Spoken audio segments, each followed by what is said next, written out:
All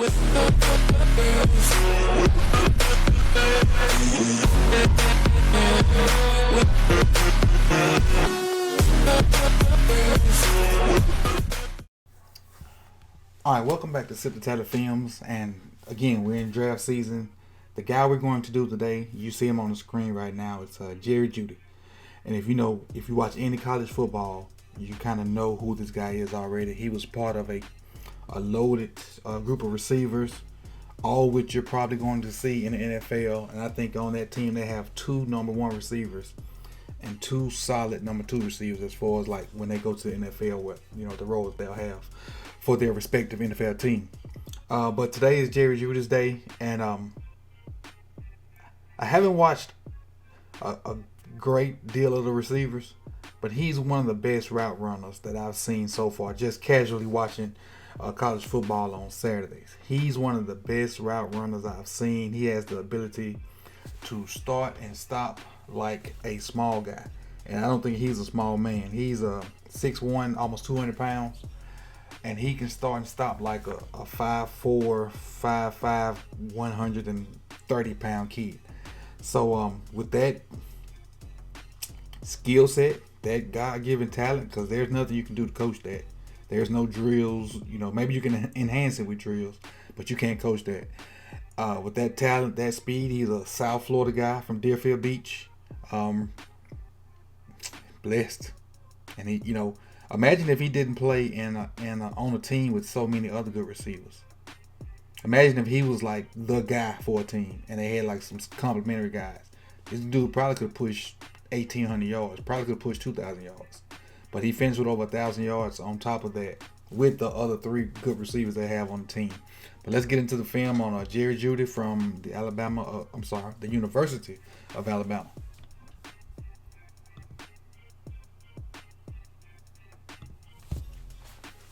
So it's just random plays, and again, I watched I think 5 films on him, and the toughest competition I have him against is LSU, and I don't have the natty. I mean not the natty. I don't have the what's the game I'm thinking about? No, the toughest competition I have versus LSU. Even though people were talking crap about LSU's defense, those DBs LSU got, they pretty stout. So here's Jeudy right here, gonna go in motion.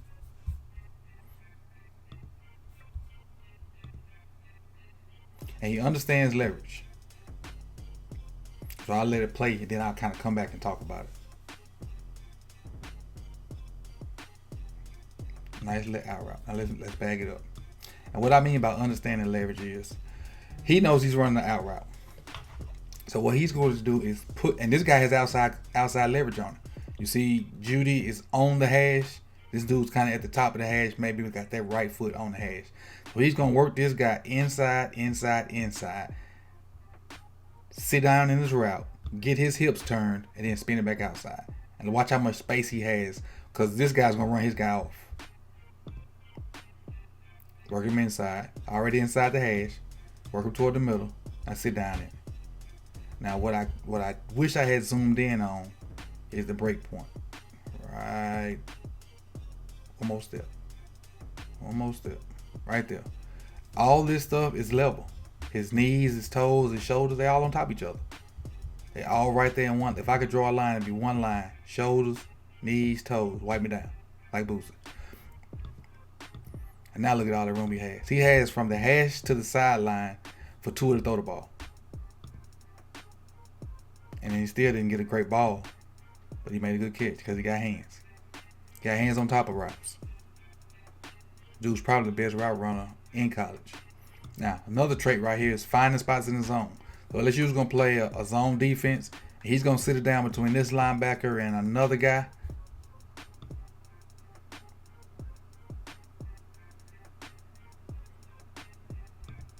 And what I like was the good burst he showed too. Man, he full speed to this spot. He know where he want to go, and he full speed trying to get there. Full speed trying to get there. He ain't wasting no time. Sit it down. Then go and high point the ball. That's another good ball. Going to high point the ball. Actually, he's high pointed over the middle of the field. He's going to attack this ball. It's not a great throw. He's not going to wait on it. He's going to come back and attack it. Okay, I'm sitting between these guys. So I know the ball is not on time. So I'm going to go up and get it and come back. So not only is he going to jump for the ball, he's going to work back to the quarterback to keep his cushion. Right there. And then still have the wherewithal to get some more afterwards.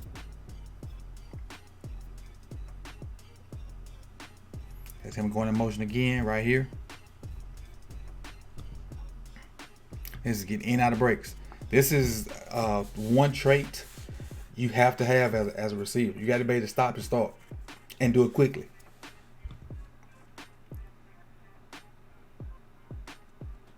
Ooh, look, he got that dude off balance. Let me go back to it.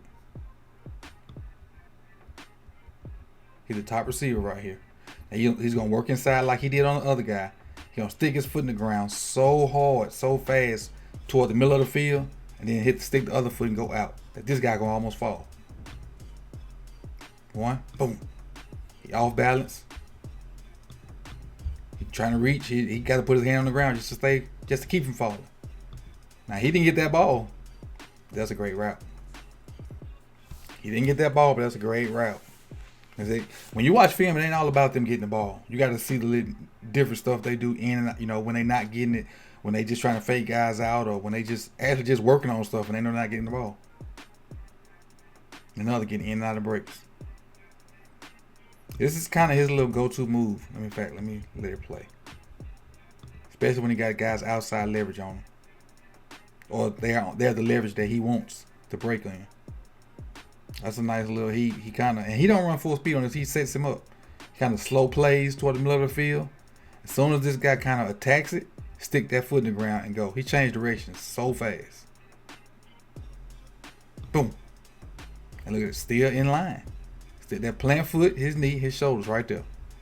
Plant foot, knee, shoulders right there. And look how much space he got.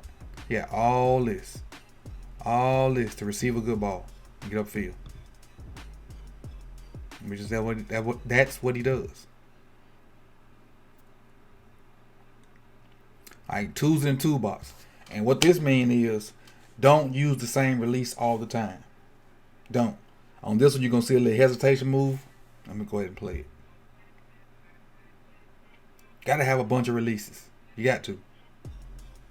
Now, with that being said, this is Stingley. And we all know Stingley is probably going to be a great pro. But if this is a fade route, Stingley's beat. If this is some kind of in breaking route, all he has to do now is beat the drum, get his shoulders and all his weight over his toes, throw Stingley by and come back. Because at this point right here now, Stingley's in old snap mode and not the real snap. He got to turn and run, and he's at the mercy of whatever Jeudy wants to do right now. If he ran a comeback, he'd run past him. If he wanted to, like I said, throttle down and go inside, throw him by, he's at his mercy. Or if it was a fade, he's in straight catch-up mode. Simply because this little hesitation. And most quarterbacks and skill guys know that once a receiver is even, put the rest of it in the comment section. Hashtag whatever the answer is. If the receiver's even, hashtag the rest of it, put it in the comment section. Would have been gone. So on to the next play. Alright, speed. Gotta have speed. He's just going, this is him right here. Can't really see him coming into the screen, but he's right here. He's just going to really just take the top off and run and streak down the middle of the field. He's just going to streak right down the middle of the field. He's running away from 5. He's just running away from him. He didn't get the ball, so he kind of throttled down. He didn't get a good ball, rather. He didn't get a good ball. But he just ran away from that guy. Just ran away from 5. 5 shuffling. Oh, it's too late. Too late. Tua has all this space to throw this ball. If he throws this ball anywhere with an arc on it, it's a touchdown. He kind of throws it over that right shoulder when it needs to be over the left shoulder and kind of up in here somewhere. Because he just ran away from that cat. The throw actually helped number 5 catch up. But again, he can fly. Matter of fact, all 4 of those guys can fly. All 4 of them can fly. I've been asked, how can people support my channel and help it grow? And after talking to other YouTubers, Patreon.com is the answer. Any amount donated will help build the channel. My goal is to get a telestrator and help explain the ins and outs of the game even more. So go on over to patreon.com/SipToTally to support the channel. And there will also be videos for subscribers only in the future. This is Coach Evans, and again, thanks everyone for the support, and head on over to patreon.com/SipToTally. Again, now, this is the only negative I have about Jeudy. I've seen a couple plays where he kind of don't want that action in blocking. All right, and this is the most significant one I saw in this game. His responsibility, I think, I'm not in the playbook, is to block this kid right here on the screen. To shield this linebacker on the screen and kind of just watch. He kind of half goes in there, kind of shuffle. Now he wants, since he's coming down here, he want to try to shuffle and maybe throw his shoulder. But he misses. Look who is right there to make the play. Or to be in on the play. This is his guy. This dude's going to actually affect the play a little bit. Even though Harris doesn't catch the ball. And so now that he doesn't get the linebacker, he can kind of stay here and block this guy, which is what he wants to do. Well, I feel what he wants to do anyway. So this is the only negative I have for Jeudy. The only negative I have. Everything else a receiver does, or every other trait or whatever the receiver does, he has it. He just gotta have that toughness to stick his nose in there. Now he'll block, when it's a receiver, down there doing stop block and stuff like that. He'll do that, so don't get me wrong. Don't think I say he don't block at all. I'm just saying it's at some point you gotta stick your nose in there and do a little dirt. And he didn't look like he wanted that action. But now this is one of my favorite plays right here. This guy obviously has inside leverage on him. So he's going to get inside of him with inside leverage. And then go back to having tools in your toolbox. Watch the footwork. Level him up. So now he even. Get them hips turned. Got him to open up them hips. And this still, he's trying to protect inside leverage. And still got by it. Still got by it and stuck it inside.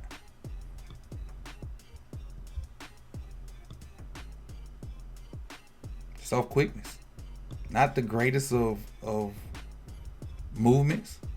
But he leveled him up. Got him to kind of on his toes and to bag up a little bit and open the door for him. Now, I don't know if number one should have been pressing. But when he bagged up, he opened the door for him to get inside.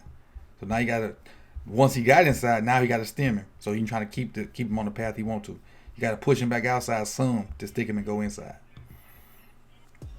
And he got a pass interference on this. Number one was called for pass interference. But this was a great job of Jeudy getting inside of a guy. Because I think they had an RPO on. I think they had an RPO on. Let's see if they had an RPO on. Yeah, they had an RPO on. And when he won, Tua pulled it. Tua pulled it to throw it to him, and he got a pass interference call.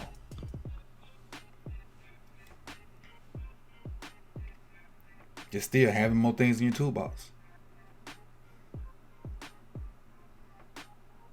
And his nuanced routes. All right, again, he's on the hash right here. I don't know if this is an RPO, but I know what's going to happen. I'll just show you. Then we talk about it.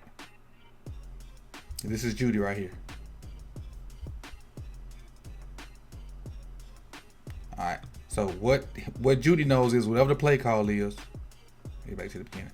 Whatever the play call is, I got to get inside. I got to kind of find my way to this space right here. This dude's kind of head up. I say he head up on him. So what Jeudy's going to do is widen him out to give himself more space to get back inside. He's going to push this route a little bit to his right, a little bit upfield, a little bit toward the top of your screen. Matter of fact, let me get myself out the way. I'm in the way. All right. He's going to push himself a little bit more to the top of this screen right here and work his way back to the inside. He's going to make him go up so he can have all this space to work.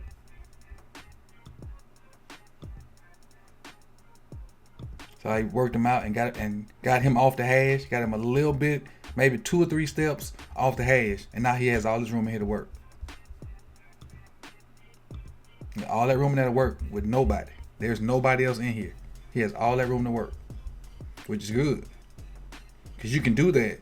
And some people know to do that, but a lot of people can't do it as quickly as he's doing, or as he can do it, because he's so good with his footwork. He didn't catch it, but this is the very next play. He attacked the ball. He just ran an out route. Bring it back. It's him right here, the number 2 receiver. They playing man, and it looks like he's head up, and he's just going to run him on the out route. And the ball is kind of flat, so instead of him just running flat and maybe trying to catch it on his toes or make a low throw, he comes back, he retraces and catches the ball with his hands. And to me, that's the good part of the route, because the route itself is not great, but the fact that he saw, okay, this ball flat, I'm going to come back down the line and catch it in a comfortable position rather than try to make a shoestring catch low, with your hands upside down or whatnot. Because see, he's headed toward the corner. This ball is not thrown toward the corner. It's thrown flat, and he adjusts to it. Go get it. Kind of catches it chest high. Even though he gets hit when he catches it, he catches the chest high. Now, he could have just kept going, and it would have been like a shoestring catch. But the fact that he recognized it enough to come back and attack the ball so he can have a comfortable throw, and not a catch that he's going to have to basically make it hard. And this dude, his ball skills are amazing. This dude got it all, man. I think he's the best route runner I saw this year. Now, I haven't studied tape on a lot of guys, and this is me saying he's the best route runner based off just watching football on Saturdays and not like tape. Because I've seen about 4 or 5 receivers so far, highlight tapes. And this is the first one I really study, but this dude got routes. Go back and watch his highlight tapes. Go back and, if you can get, games like this, go back and get them. This dude got it. And he got it. I know he'll never make it, past 20, but I think he's going to be the first one gone. Well, to whoever team. And he's one of the guys that I think is the number 1 on this team. I think he's the number 1. I think Ruggs is going to be the number 1. And I think Smith and Waddle will be good number 2 guys for some NFL franchise. But this is the end of this video about Jeudy. And I think the DB was talking, so he kind of shutting him up right here. And if this is your first time here, make sure you hit the subscribe button and hit the bell for when I drop these random draft guys. When I get time to do them, I put them out there. There's no set schedule, so make sure you hit that bell. You can get it when you come out. And this is Coach Evans. If you got anything you want to talk about Jeudy or any other receivers or anybody in the draft you might think about you want to see, put it in the chat box and I'll get back with you. Make sure you follow me on Twitter too, Coach Evans 9, CoachEvans, the number 9. We out.